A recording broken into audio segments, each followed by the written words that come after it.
साथ हाजिर हैं जी। Determination of relative atomic masses of elements by mass spectrometry बड़ा अहम टॉपिक है और थोड़ा सा मुश्किल टॉपिक है।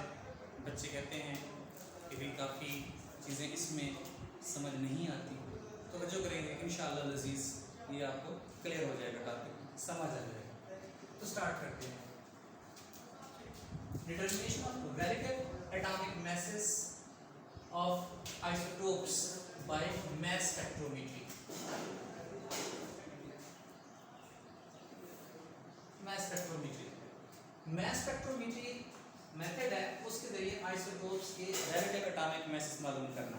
रिलेटिव एटॉमिक masses ऐसे एटॉमिक masses हैं जो कार्बन 12 से कंपेयर करके निकाले जाते हैं। तो सबसे पहले इसको डिफाइन कर देते हैं कि मास स्पेक्ट्रोमीट्री क्या है। मास स्पेक्ट्रोमीट्री से पहले हम बात करते हैं मास स्पेक्ट्रोमीटर की कि मास स्पेक्ट्रोमीटर क्या है। मास spectrometer an instrument which is used to measure exact masses of different isotopes of an element is called mass spectrometer।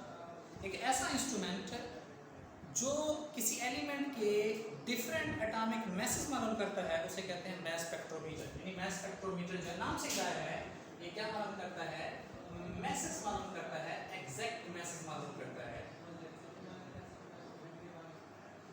Exact message किसके, डिफरेंट आइसोटोप्स के।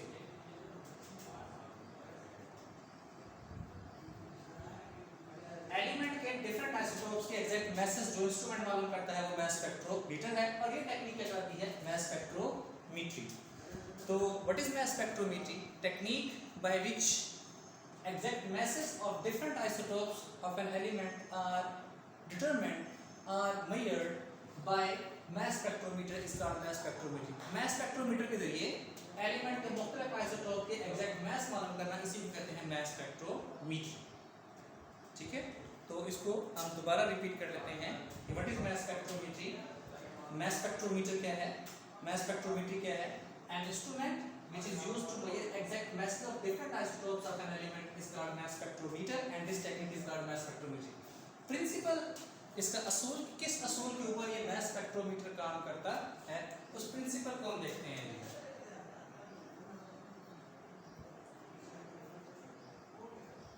Principle of mass spectrometer. The substance under analysis, substance से मुराद वो element है जिसके isotopes के exact message मालूम करने हैं। सब्सटेंस इज फर्स्ट वोलेटिलाइज्ड, तो सब्सटेंस को पहले हमने क्या करना है जी, वोलेटिलाइज्ड।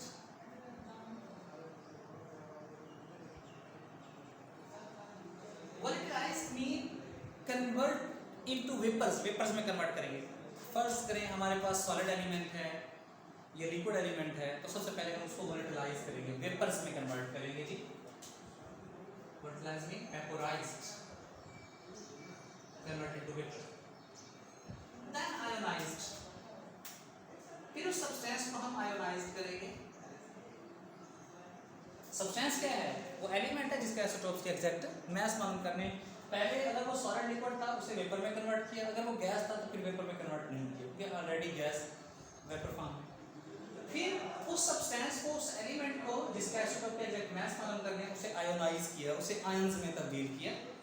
अच्छा, आयोनाइज करते हैं with the help of high energy beam of electron, a high energy beam of electrons, high energy beam of electron use करके उस गैसियस एलिमेंट को, वो जो वेपर फॉर्म में एलिमेंट है उसको आयोनाइज करते हैं।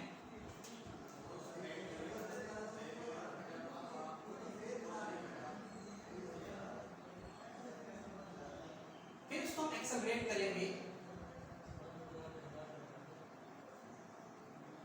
वो जो गैसेस पॉजिटिव आयन बने हैं उनको हम क्या करेंगे जी, एक्सेलरेट करेंगे, इलेक्ट्रिक फील्ड अप्लाई करेंगे एक्सेलरेटिंग प्लेट्स के जरिए। वो जो गैसेस पॉजिटिव आयंस हैं उनको रश करेंगे, आगे दौड़ाएंगे, तेजी से आगे मूव करेंगे और फिर उनको हम क्या करेंगे,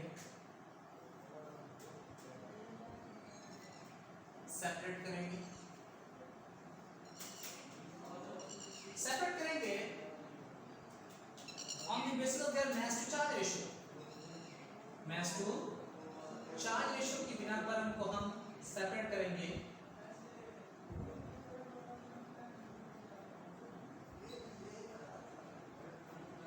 on the basis of mass to charge ratio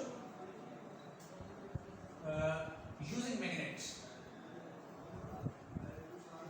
इस्तेमाल करेंगे, मैग्नेटिक फील्ड इस्तेमाल करेंगे जो सेपरेट कर देगा गैसियस पॉजिटिव आयन को mass to charge ratio की बिना पर। m mass है और e charge है, डिफरेंट आइसोटोप का mass डिफरेंट है, चार्ज सेम हो सकता है ओके के। लास्ट में हम उनको रिकॉर्ड कर लेते हैं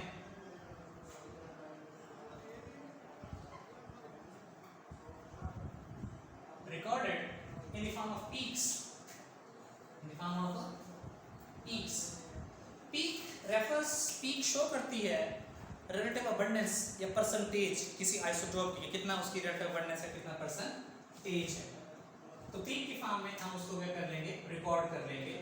तो ये प्रिंसिपल है मास स्पेक्ट्रोमीटर का कि वो सब्सटेंस जो एलिमेंट है जिसके आइसोटोप का एग्जैक्ट मास मालूम करने उसको पहले वोलेटिलाइज करेंगे, अगर वो लिक्विड या सॉलिड फॉर्म में है तो उसे कन्वर्ट करेंगे वेपर में, फिर उस सब्सटेंस उस एलिमेंट को हम आयोनाइज करेंगे, यानी उसके जो एटम्स हैं वो आयोनाइज होंगे, उन एटम के ऊपर high energy beam of electron throw की जाएगी, बम्बार की जाएगी, वो पॉजिटिव आयन में कन्वर्ट हो जाएंगे, फिर एक्सेलरेट करेंगे एक्सेलरेटिंग प्लेट्स के जरिए, इलेक्ट्रिक फील्ड के जरिए, एक्सेलरेटिंग प्लेट्स के जरिए, एक्सेलरेटिंग प्लेट्स के जरिए वो पॉजिटिव आयन एक्सेलरेट होंगे, फिर हम गैसियस पॉजिटिव आयन को सेपरेट कर लेंगे चार्ज को मास टू चार्ज रेशियो की बिना पर मैग्नेटिक फील्ड या मैग्नेट इस्तेमाल करके जो एनालाइजर है, और लास्ट में उनको हम रिकॉर्ड कर लेंगे। 5 स्टेप्स हैं, पहले वेपर में कन्वर्ट किया, फिर वो जो गैसियस पॉजिटिव एटम्स जो हैं उनको फिर आयोनाइज के आयंस में कन्वर्ट किया, वो जो गैसियस पॉजिटिव आयन है, फिर उनको एक्सेलरेट किया कि वो आगे मूव करें मैग्नेट की तरफ, फिर मैग्नेट ने उन गैसियस पॉजिटिव आयन को सेपरेट कर दिया, और लास्ट में जो है हमने उनका रिकॉर्ड रख लिया, उनकी रिलेटिव अबंडेंस मालूम कर ली, ठीक है। रिलेटिव अबंडेंस मालूम करने के साथ जो है फिर हम उनका मास मालूम करेंगे, वो फिर मैं एंड में बताता हूँ, उसका जिक्र करता हूँ जी। तो वर्किंग अब देखते हैं कि किस तरह से, ये तो हमने प्रिंसिपल डिस्कस कर लिया, अब इसकी हम वर्किंग जरा देखते हैं कि वर्किंग किस तरह से होती है। वर्किंग एक मास स्पेक्ट्रोग्राफ बनाते हैं। अच्छा, वर्किंग से पहले थोड़ा सा मास स्पेक्ट्रम का जिक्र हो जाए कि मास स्पेक्ट्रम क्या है। उसने मास स्पेक्ट्रम का जिक्र किया है कि मास स्पेक्ट्रम क्या है, what is mass spectrum. Mass spectrum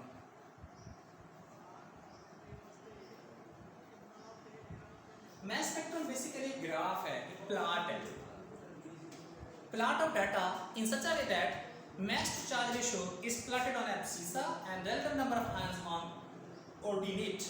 ये ग्राफ है जिसमें हम mass to charge ratio जो है, mass to charge ratio वो हम लेते हैं abscissa पे, mass to charge ratio लेते हैं abscissa पे, abscissa also called x-axis, और relative number of ions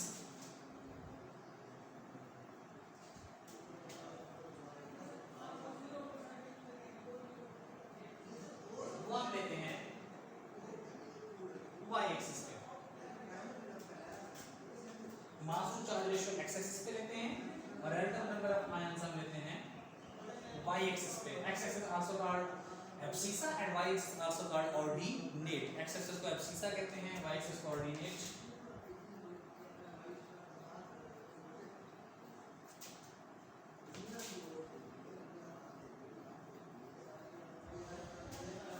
mass to charge ratio different isotopes के ऊपर चार्ज तो सेम होगा, अलबत्ता उनका मास डिफरेंट होगा। आइसोटोप्स हैं ही atoms of same element which have same atomic number but different mass number. Isotopes के मास नंबर डिफरेंट हैं, इसलिए उनकी मास टू चार्ज रेशियो क्या होगी, डिफरेंट होगी। तो हम चार्ज चूंकि सेम है, इसकी जगह हम मास भी यूज कर सकते हैं, कितना तो ये उसका एक ग्राफ होगा, ठीक है। जैसे मिसाल के तौर पर हम मास टू चार्ज रेशियो में चूंकि तमाम आइसोटोप का चार्ज सेम है, वो हम जस्ट चार्ज ना लिखकर उनका मास लें, मास नंबर लें, और हम नियॉन के लिए एक मास स्पेक्ट्रम बनाएं फॉर नियॉन। नियॉन के लिए तो एक्स एक्सिस के लेट्स सपोज हम मास नंबर लेते हैं। नियॉन के 3 आइसोटोप्स हैं, एटॉमिक मास 20 वाला, 21 वाला और 22 वाला।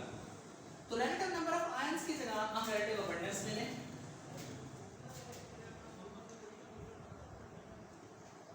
रिलेटिव अबंडेंस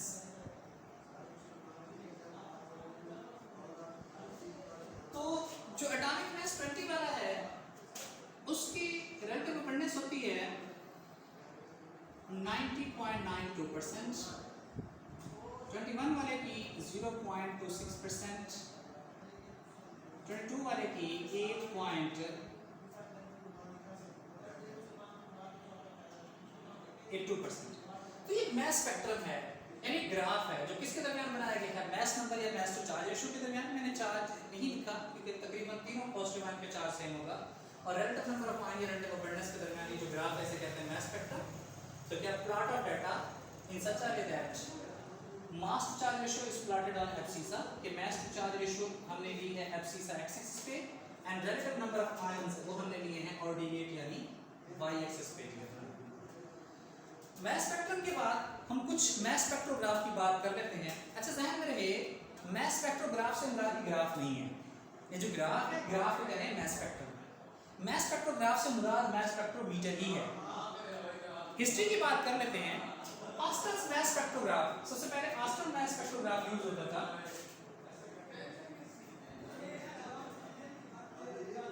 ऑस्टन्स मास स्पेक्ट्रोग्राफ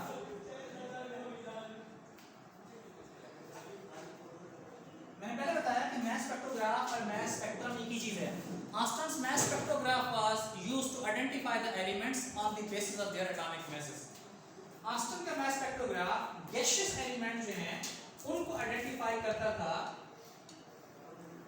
ये आइडेंटिफिकेशन करता था गैसियस एलिमेंट्स के आइसोटोप्स की, गैसियस एलिमेंट्स के आइसोटोप्स के एग्जैक्ट मास मालूम करता था ऑस्टन्स मास स्पेक्ट्रोग्राफ। ठीक है, it was used for the identification of elements which were available in gaseous state, yeah, it was used to identify the isotopes of an element on the basis of their masses कि element के isotopes को उनके masses की बिना पर set करता था Austin मास spectrograph. तो हम जिसका जिक्र करेंगे वो डैम्स्टर्स मास स्पेक्ट्रोग्राफ है। डैम्स्टर्स मास स्पेक्ट्रोग्राफ was used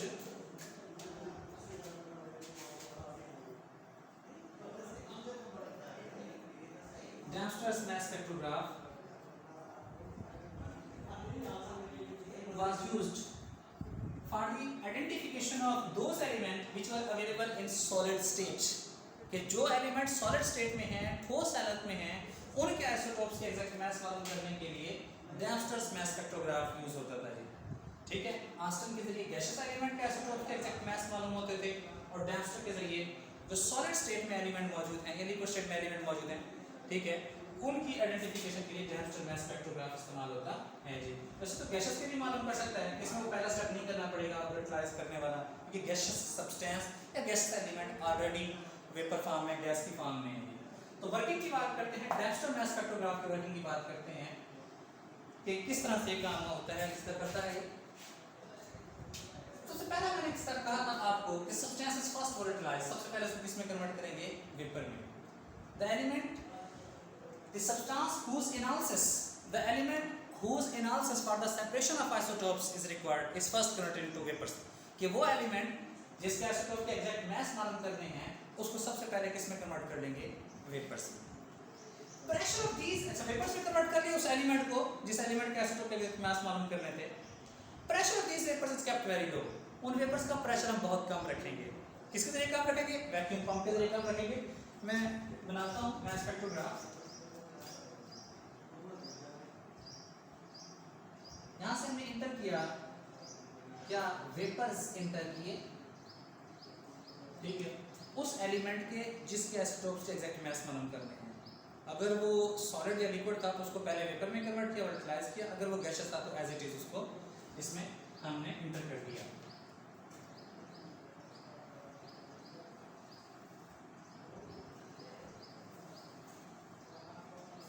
तो इन वेपर का प्रेशर लो रखेंगे,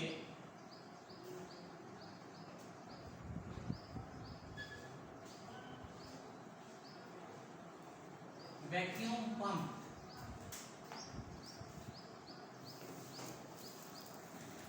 एक वैक्यूम पंप है, अ साइड ट्यूब, एक साइड में ट्यूब लगी हुई होती है जिसके जरिए एक्स्ट्रा वेपर निकल जाएगा और थोड़े से वेपर रहेंगे जी। अच्छा, वेपर्स का प्रेशर किस वजह से पैदा होता है? वेपर्स का प्रेशर पैदा होता है कूलिंग की वजह से, टकराव की वजह से वेपर्स आपस में टकराते हैं। इस मैस स्पेक्ट्रोग्राफ जो है या मैस स्पेक्ट्रोमीटर जो है इसकी दीवारों के साथ टकराते हैं वेपर्स, तो फिर क्या एग्जर्ट करते हैं, अपना प्रेशर जो है वो एग्जर्ट करते हैं, अपना प्रेशर डालते हैं वो वेपर्स। तो वेपर्स का प्रेशर हम कम करेंगे वैक्यूम पंप के थ्रू।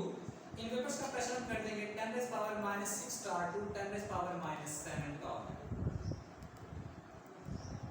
ठीक है, वेपर जो एंटर हुए इसमें मैस स्पेक्ट्रोमीटर में तो उनका प्रेशर हमने कम किया वैक्यूम पंप के जरिए 10⁻⁶ टू 10⁻⁷ था, यानी मिनिमम इतना, मैक्सिमम इतना होना चाहिए। वोल्टेलाइज, वो तो वोल्टेलाइज वेपर फॉर्म में पहले ही दाखिल होता है। नेक्स्ट स्टेप आयोनाइज वाला है, इसको हम देखते हैं। These vapors are ionized, ये जो वेपर अब दाखिल हो रहे हैं मैस स्पेक्ट्रोमीटर के अंदर, इन वेपर्स को अब हम करेंगे आयोनाइज, आयंस में तब्दील करेंगे। कैसे? ये आयनाइजेशन चैम्बर है, आयनाइजेशन चैम्बर में ये हीटेड टंगस्टन फिलामेंट है, heated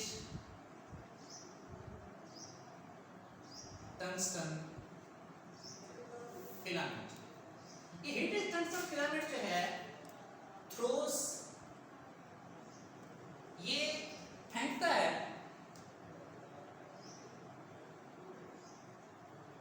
high energy electron beam. Ionization chamber में हीटेड टंगस्टन फिलामेंट है, हीटेड टंगस्टन फिलामेंट खारिज कर रहा है high energy beam of electron. जब ये high energy beam of electron collide करेगी वेपर्स के साथ, वेपर उस एलिमेंट के हैं जिसके आइसोटोप्स के एग्जैक्ट मास मालूम करें। High energy beam of electron vapours के साथ कोलाइड की, टकराई, यहाँ पे ये पॉजिटिव प्लेट होती है, पॉजिटिव प्लेट जो एक्स्ट्रा इलेक्ट्रॉन जो है इलेक्ट्रॉन उनको अब्जॉर्ब करेगी और वो जो पॉजिटिव आयन है उनको आगे भेज देगी। जब इन वेपर के साथ ही high energy beam of electron collide करती है तो अब ये वेपर बन जाते हैं गैसियस पॉजिटिव आयंस, ये वेपर्स बन जाते हैं गैसियस पॉजिटिव आयंस,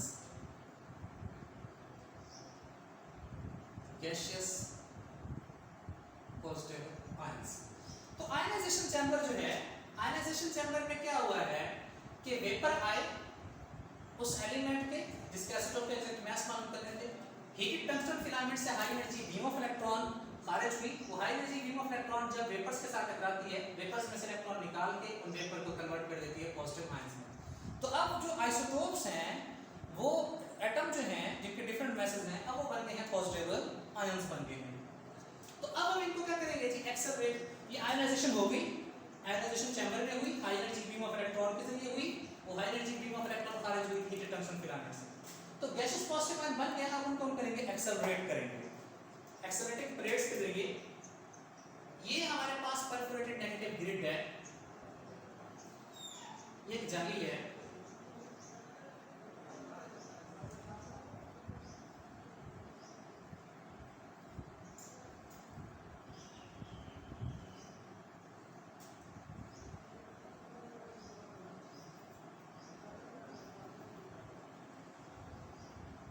ये हमारे पास नेगेटिव ग्रिड है, नेगेटिव चार्ज रखने वाली जाली है। असल में एक्सेलरेटिंग प्लेट्स होती हैं, रफ्तार तेज करने वाली प्लेट है, इसके ऊपर नेगेटिव चार्ज है तो ये पॉजिटिव आयन इस परफोरेटेड नेगेटिव ग्रिड की तरफ फौरन खींचे चले जाएंगे। ये जो एक्सेलरेटिंग प्लेट से नेगेटिव ग्रिड जो है, फ्रंट से नेगेटिव प्लेट और बैक साइड से पॉजिटिव प्लेट है, दरमियान में सुराख है, इसको अप्लाई किया गया है वोल्टेज, इलेक्ट्रिक फील्ड अप्लाई किया गया है जिसकी इंटेंसिटी 500 वोल्ट्स टू 2000 वोल्ट्स है। तो जो एक्सेलरेटिंग प्लेट्स है उनके ऊपर उनको जो वोल्टेज मुहैया किया गया है, इन रफ्तार पॉजिटिव आयन की रफ्तार तेज करने वाली जो प्लेटें हैं, ये जो नेगेटिव ग्रिड है, इसको वोल्टेज दिया गया है मिनिमम 500 वोल्ट और मैक्सिमम 2000 वोल्ट, इसके दरमियान कोई भी रेंज रख सकते हैं। तो नेगेटिव ग्रिड जिसको हमने इलेक्ट्रिक फील्ड के साथ जोड़ दिया है, हमने उस फील्ड के साथ जोड़ दिया है उस बैटरी सोर्स के साथ जोड़ दिया, उस वोल्टेज सोर्स के साथ जोड़ दिया जिसका वोल्टेज 500 to 2000 वोल्ट है, वो इन गैसियस पॉजिटिव आयन को अपनी तरफ खींचेगा।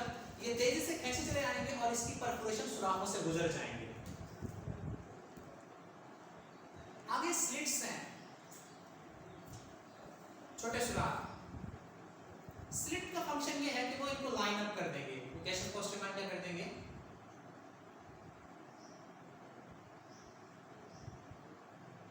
स्लिट जो है वो गैसियस पॉजिटिव आयन को लाइन अप कर देंगे, एक सीधी लाइन में वो मूव करेंगे।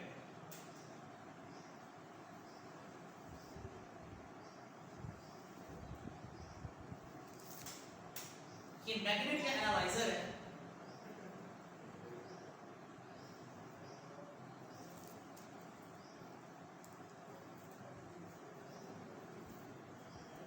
इसी मैग्नेट के एनालाइजर ने सेपरेट करना है गैसियस पॉजिटिव आयंस को उनकी मास टू चार्ज रेशियो के बिना। डिफरेंट आइसोटोप्स हैं, उनका मास तो डिफरेंट है, तो उनको सेपरेट करता है कि मैग्नेटिक फील्ड जो है ये उनको सेपरेट करता है।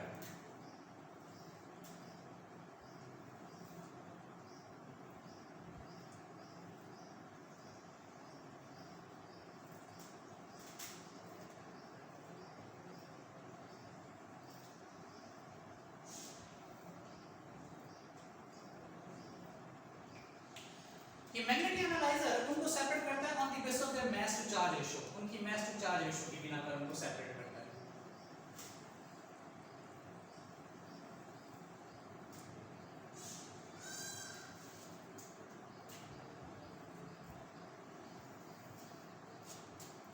गैसियस पॉजिटिव आयन जब पास होते हैं, गुजरते हैं मैग्नेटिक एनालाइजर में से, तो वो अलग हो जाते हैं। एक definite mass to charge ratio रखने वाले एक ग्रुप बना लेते हैं। जैसे मैं मिसाल दूं नियॉन की, कि जिन पॉजिटिव आयन का मास 20 है वो सारे पहला ग्रुप बना लेंगे, जिनका मास 21 है वो दूसरा ग्रुप बना लेंगे, जिनका मास 22 है वो तीसरा ग्रुप बना लेंगे। मैग्नेट में से गुजरने के बाद दे फॉल ऑन, ये फिर गिरते हैं आयन कलेक्टर पे। आयन कलेक्टर या डिटेक्टर, आयन कलेक्टर फिर पैदा करता है इलेक्ट्रिक करंट। आयन कलेक्टर क्या पैदा करेगा, करंट। कब, जब gaseous positive ion magnet analyser में से गुजरने के बाद आयन कलेक्टर पर गिरेंगे तो क्या पैदा करेगा, आयन कलेक्टर करंट पैदा करेगा। Current strength is determined, her positive ion जो है उसकी पैदा करता करंट मालूम कर लेते हैं। And current strength gives relative abundance of isotope, और करंट स्ट्रेंथ से ही रिलेटिव अबंडेंस पता चलती है आइसोटोप की। भाई ये मास 20 वाले आइसोटोप आए, वो यहाँ पे गिरे, उन्होंने करंट पैदा किया। मास 21 वाले आए, वो इस जगह पे गिरे, करंट पैदा किया। मास 22 वाले आए, वो इस जगह पे गिरे, उन्होंने अपना करंट पैदा किया। तो करंट के जरिए ही उनकी रिलेटिव अबंडेंस मालूम होगी। जो आइसोटोप जितना ज़्यादा करंट पैदा करेंगे, इसमें वो आइसोटोप उतनी ज़्यादा तादाद में हैं, उनका करंट भी उतना ज़्यादा होगा। जैसे मास 20 वाले का करंट ज़्यादा है तो इनकी अबंडेंस भी ज़्यादा है। मास 21 वाले का करंट कम है तो इनकी रिलेटिव अबंडेंस भी कम है। मास 22 वाले का करंट जो है वो 21 वाले से कुछ ज़्यादा है तो उसकी रिलेटिव अबंडेंस से कुछ ज़्यादा। तो यू रिलेटिव अबंडेंस हमने मालूम की कि भी 20 वाले की 90.92% है। क्यों, क्योंकि इसका पैदा करता करंट ज़्यादा है। ठीक है, 21 वाले कितनी है, इसका करंट सबसे कम है, इसका करंट उससे ज़्यादा है। नेक्स्ट, इसी एक्सपेरिमेंट को हमने रिपीट करना है कार्बन 12 के साथ। कार्बन के उस आइसोटोप के साथ हमें रिपीट करना है जिसका मास एग्जैक्ट 12 है।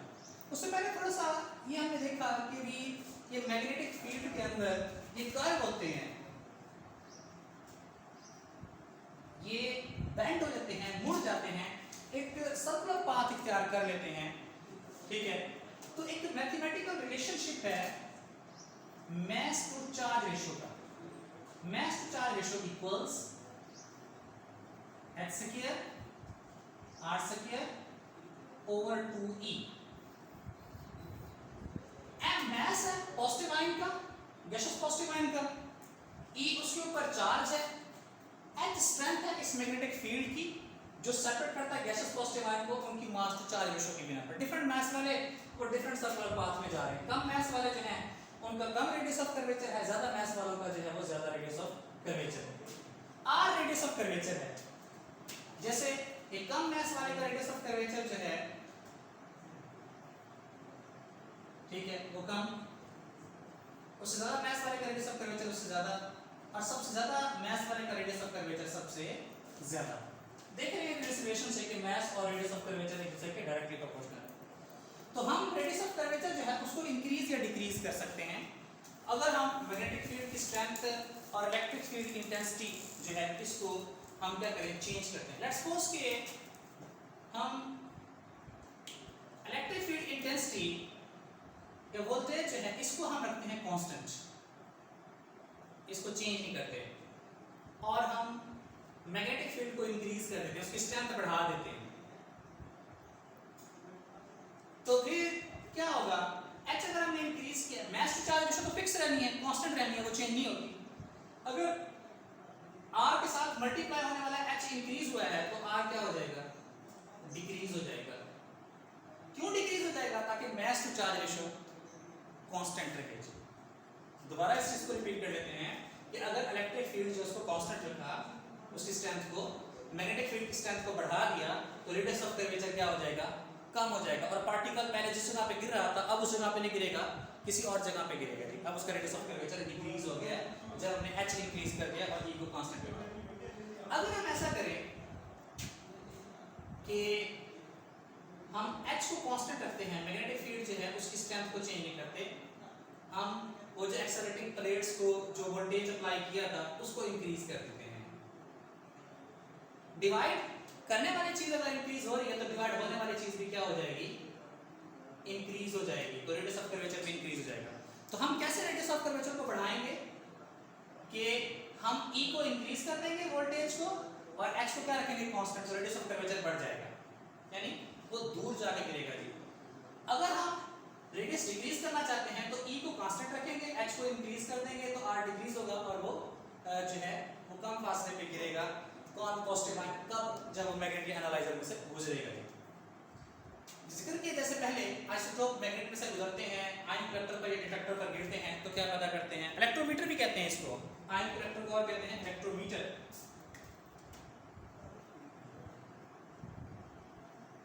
इलेक्ट्रोमीटर, आयन कलेक्टर या इलेक्ट्रोमीटर जो है वो क्या पैदा करता है, करंट, करंट स्ट्रेंथ से हमें रिलेटिव ब्राइटनेस हासिल होती है। अब इसी सेम एक्सपेरिमेंट को हम रिपीट करेंगे कार्बन 12 के जरिए। कार्बन सॉलिड फॉर्म में होता है, कार्बन 12 का मतलब है सारे के सारे एटम ऐसे हैं जिनका मास 12 है। वो सॉलिड फॉर्म में सबसे पहले उसे वोलेटिलाइज करेंगे, वेपर में कन्वर्ट करेंगे, कार्बन 12 के वेपर को दाखिल करेंगे इस मास स्पेक्ट्रोमीटर में, तो उन वेपर का प्रेशर लो करेंगे वैक्यूम पंप के जरिए, 10⁻⁶ टॉर टू 10⁻⁷ टॉर, इस रेंज में रखेंगे कार्बन 12 के वेपर का प्रेशर। कार्बन 12 के वेपर फिर दाखिल होंगे आयनाइजेशन चैम्बर में, आयनाइजेशन चैम्बर में कार्बन 12 के वेपर के साथ टकराएगी high energy beam of electron जो आ रही होगी हीट टंगस्टन फिलामेंट से। कार्बन 12 के वेपर कन्वर्ट हो जाएंगे पॉजिटिव आयन में।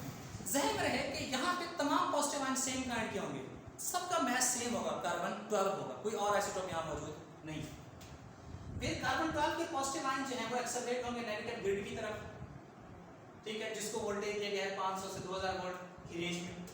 एक्सेलरेटिंग प्लेट से स्लिट से गुजरते हुए वो कार्बन 12 पॉजिटिव आयन गुजरेंगे मैग्नेटिक एनालाइजर में से। अब ये तीन पाथ नहीं है, अब ये तीन कर्व्स नहीं है, अब कितनी कर्व होगी, सिर्फ एक कर्व होगी, क्यों, एक ही आइसोटोप है कार्बन का, कार्बन 12 वाला। वो जब गिरेगा आयन कलेक्टर के ऊपर, डिटेक्टर के ऊपर, वो क्या पैदा करेगा, करंट। कार्बन 12 के पास आइसोटोप की करंट स्ट्रेंथ को हम कंपेयर कर लेते हैं हर आइसोटोप की पैदा करता करंट स्ट्रेंथ के साथ। फर्स्ट आइसोटोप के पैदा करता करंट स्ट्रेंथ और कार्बन 12 के उतने ही एटम की पैदा करता करंट स्ट्रेंथ जो है उससे हमें मास हासिल हो जाएगा फर्स्ट आइसोटोप का। सेकंड आइसोटोप की पैदा करता करंट स्ट्रेंथ और कार्बन 12 के उतने ही एटम की पैदा करता करंट स्ट्रेंथ से हमें दूसरे आइसोटोप का मास हासिल हो जाएगा। थर्ड आइसोटोप का पैदा करता करंट और कार्बन 12 के उतने ही एटम्स का पैदा करता करंट जो है वो हमें क्या दे देगा, मास दे देगा थर्ड आइसोटोप की। यानी मास कैसे मालूम हुआ, मास मालूम हुआ करंट्स को कंपेयर करने से। कौन से करंट्स जो पैदा हुए थे, कब, जब पॉजिटिव आयन कोलाइड करते थे आयन कलेक्टर के साथ। पहला आइसोटोप आयन कलेक्टर के साथ टकराया, ठीक है, उसकी पैदा करता करंट स्ट्रेंथ और कार्बन 12 के पैदा करता करंट स्ट्रेंथ, उन दोनों को कंपेयर करेंगे तो उससे फर्स्ट आइसोटोप का मैसेज लग जाएगा। सेकंड आइसोटोप का पैदा करता सेकंड आइसोटोप के पैदा करता करंट की स्ट्रेंथ और कार्बन 12 के आइसोटोप की पैदा करता करंट स्ट्रेंथ, उससे हमें सेकंड आइसोटोप का मास हासिल हो जाएगा। इस तरह थर्ड आइसोटोप के पैदा करता करंट स्ट्रेंथ और कार्बन 12 के आइसोटोप के पैदा करता करंट स्ट्रेंथ से हमें तीसरे आइसोटोप का मास हासिल हो जाएगा। यू एग्जैक्ट मैसेज हम मालूम कर लेते हैं। जो मॉडर्न स्पेक्ट्रोग्राफ हैं उनमें करंट को रिकॉर्डर की तरफ भेजते हैं। इलेक्ट्रोमीटर या आयन कलेक्टर जो है current is fed to recorder, वो रिकॉर्डर की तरफ भेजा जाता है। ठीक है, recorder makes a graph. Recorder फिर क्या बनाता है? मैस स्पेक्ट्रम या मैस स्पेक्ट्रोग्राफ बनाता है। रिकॉर्डर मैस स्पेक्ट्रोग्राफ बनाता है किसके दरमियान? मैस नंबर के दरमियान और रिलेटिव ब्राइटनेस के दरमियान। ये कंप्यूटर प्लॉटेड मैस स्पेक्ट्रोग्राफ दिखाया है मैंने नियॉन का। 3 आइसोटोप्स हैं, 20 वाला, 21 वाला और 22 वाला। अब सेपरेशन कि आइसोटोप्स को हम सेपरेट कैसे करें, अलग कैसे करें, मुख्तलिफ मेथड्स हैं, फिजिकल मेथड्स हैं, इसमें किसी केमिकल की इन्वॉल्वमेंट नहीं है। मुख्तलिफ फिजिकल मेथड जिनके जरिए आइसोटोप्स को सेपरेट करते हैं वो हमारे पास गैसियस डिफिजन है, जिनके जरिए हम सेपरेट करते हैं उनको। गैसियस डिफिजन कि गैसियस आइसोटोप को डिफ्यूज होने दें, जो लाइटर आइसोटोप्स हैं वो ऊपर रह जाएंगे, भारी आइसोटोप जल्दी नीचे बैठ जाएंगे, ऊपर से हल्के आइसोटोप को अलग कर देते हैं। थर्मल डिफिजन, थर्म कहते हैं हीट को गर्म करके उनको फैलने दें। जब हम गर्म करेंगे तो हल्के आइसोटोप जल्दी ऊपर उठेंगे, भारी आइसोटोप नीचे रहेंगे। लेजर सेपरेशन, लेजर श्वाएं जो हैं वो अपने साथ हल्के आइसोटोप्स को ले जाती हैं, इसको जरिए अलग करेंगे जी। डिस्टिलेशन, ये हमने कशी। डिस्टिलेशन ये लिक्विड आइसोटोप्स जो हैं उनको सेपरेट करने के लिए इस्तेमाल होता है। डिस्टिलेशन में ये है कि लिक्विड को हीट अप करते हैं, वो वेपर में कन्वर्ट होते हैं, वेपर्स को दोबारा ठंडा कर लेते हैं, कूल कर लेते हैं, तो वो दोबारा लिक्विड बन जाते हैं। तो डिस्टिलेशन में सबसे पहले वेपर में कन्वर्ट होंगे लाइटर आइसोटोप्स, हल्के आइसोटोप, और बाद में कन्वर्ट होंगे वेपर में भारी आइसोटोप से। ठीक है, थर्मल डिफ्यूजन है, गैसियस डिफ्यूजन है, लेजर सेपरेशन है, डिस्टिलेशन है, और सेंट्रीफ्यूज, अल्ट्रा सेंट्रीफ्यूज।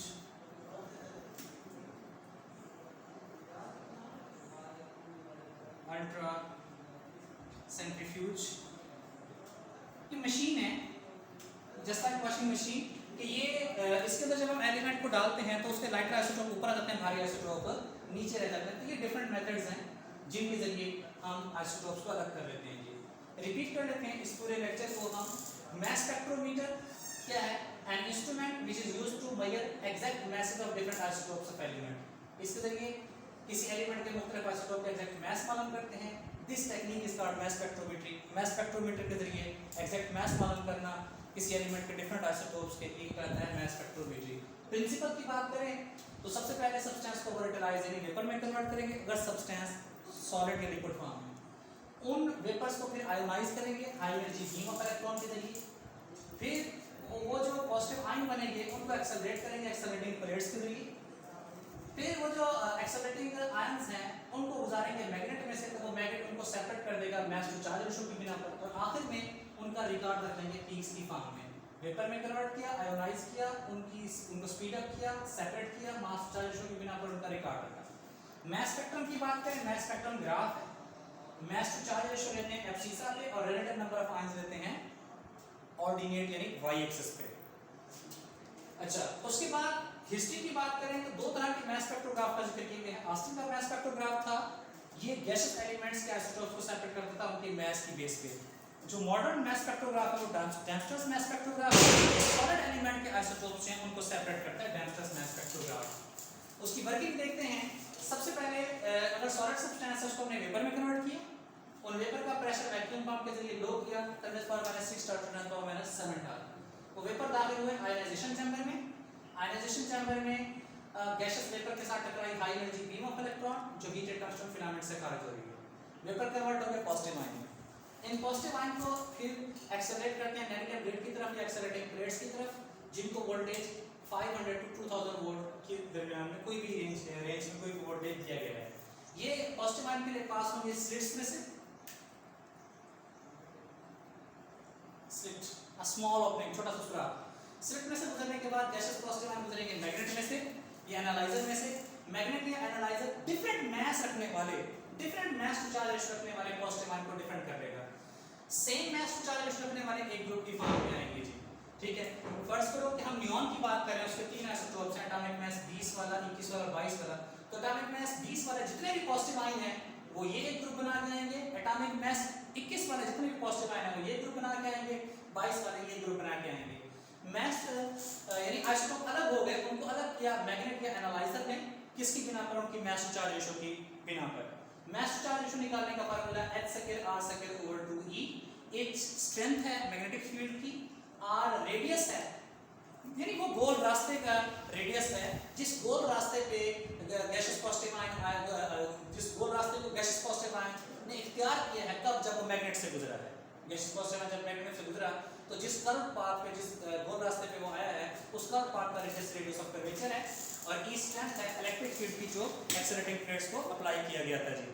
ठीक है, अच्छा इंक्रीज करें, h को कांस्टेंट रखें तो r भी क्या होगा? इंक्रीज होगा। अगर हम e को कांस्टेंट रखें, h को इंक्रीज करें तो फिर r डिक्रीज हो जाएगा।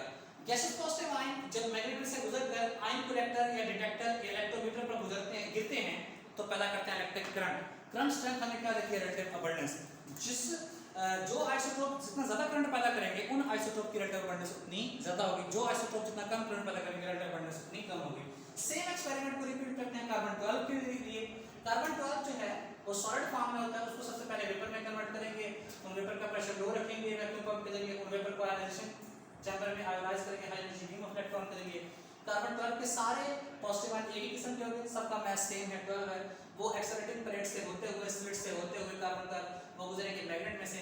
मैग्नेट उनको अलग तो नहीं कर सकता क्योंकि सबका मास सेम है कार्बन 12 वाले आइसोटोप्स का, पॉजिटिव आयंस का, तो वो एक ही गोल रास्ता इख्तियार करेंगे और आयन कलेक्टर पे गिरेंगे।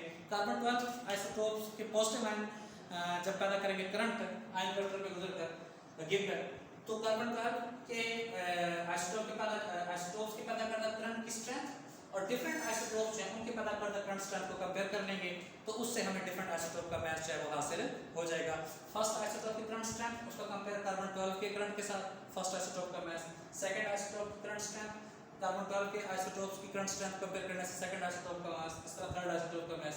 मॉडर्न स्पेक्ट्रोग्राफ के अंदर करंट को जो बनाता है इलेक्ट्रोमीटर, करंट को हम देखते हैं रिकॉर्डर की तरफ, ठीक है। अच्छा, करंट को जो मॉडर्न स्पेक्ट्रोग्राफ में करंट को एम्पलीफाई किया जाता है, एम्पलीफाई किया जाता है, और एम्पलीफाई करने के बाद करंट को कहाँ भेजते हैं? रिकॉर्डर की तरफ भेजते हैं। रिकॉर्डर फिर क्या बनाता है? ग्राफ बनाता है मास नंबर और रिलेटिव अबंडेंस के दरमियान एक कंप्यूटर प्लॉटेड ग्राफ दिखाया गया नियॉन के आइसोटोप्स के लिए। फिर सेपरेशन आइसोटोप्स की, आइसोटोप्स को सेपरेट करते हैं, मुख्तलिफ मेथड है, गैसेस डिफ्यूजन है, थर्मल डिफ्यूजन है, लेजर सेपरेशन है, डिस्टिलेशन और अल्ट्रासेंट्रीफ्यूज है, इलेक्ट्रोमैग्नेटिक सेपरेशन है, ठीक है। उन मेथड के जरिए आइसोटोप्स हैं उनको सेपरेटली अलग किया जाता है। तो ये हमारा आज का लेक्चर था, determination of relative atomic masses of isotopes और मास स्पेक्ट्रोमेट्री, यानी बेसिकली करंट स्ट्रेंथ की बेस के ऊपर ही ये उनके एटॉमिक मासेस मालूम हुए थे अपना कंपैरिजन के नतीजे में कार्बन के करंट और आइसोटोप को पता करता करंट के कंपैरिजन से।